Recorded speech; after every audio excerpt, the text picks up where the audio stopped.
నువ్వు నా దగ్గర 17 years బ్యాక్ నా దగ్గర డెలివరీ అయినావు.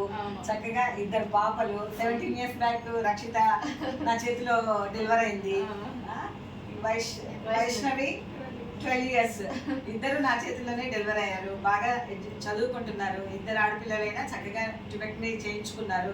కరెక్ట్గా November 14th రోజు చిల్డ్రన్స్ డే రోజు పుట్టింది. తను బాగా డిప్రెస్ అయింది. సెకండ్ చైల్డ్ కూడా ఆడపిల్ల ఇట్లా అంటే నేను చెప్పాను తనకి, ఏమి టెన్షన్ పడకమ్మా, 2 ఆడపిల్లల్ని మంచిగా చదివించు, వాళ్ళే నిన్ను చూసుకుంటారు, మంచి చదివించు, మంచి ఎడ్యుకేషన్ ఇస్తే పిల్లలే నిన్ను చూసుకుంటారు, ప్రాబ్లం ఏమి ఉండదు అని చెప్పాను.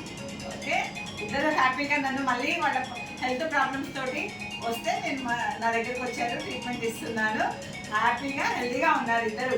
ఇప్పటివరకు ఎలాంటి ప్రాబ్లమ్స్ లేవు.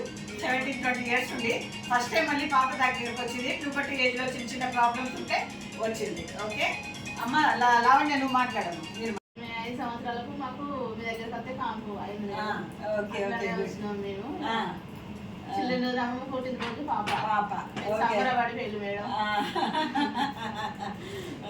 ఆమె December 4వ తారీఖు మేడం, ఫిబ్రవరి 4వ తారీఖు మేడం. ఓకే ఓకే, చక్కగా చదివిస్తున్నావు.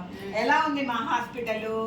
నువ్వు మళ్ళీ మా దగ్గరకు వచ్చావు 2 పిల్లల్ని తీసుకొని, మళ్ళీ రిమైండ్ చేసుకున్నావు, మేడం మా దగ్గరే డెలివరీ అయినావు, మళ్ళీ నాకు రిమైండ్ చేసావు, మీ దగ్గరే 2 పుట్టారు. హ్యాపీగా జరిగిందా? మరి ఎలా ఉంది నీకు ఈ హాస్పిటల్, స్టాఫ్ అందరు ఎలా ఉన్నారు? మంచిగా ఉన్నారు మేడం. ఓకే ఓకే అమ్మా.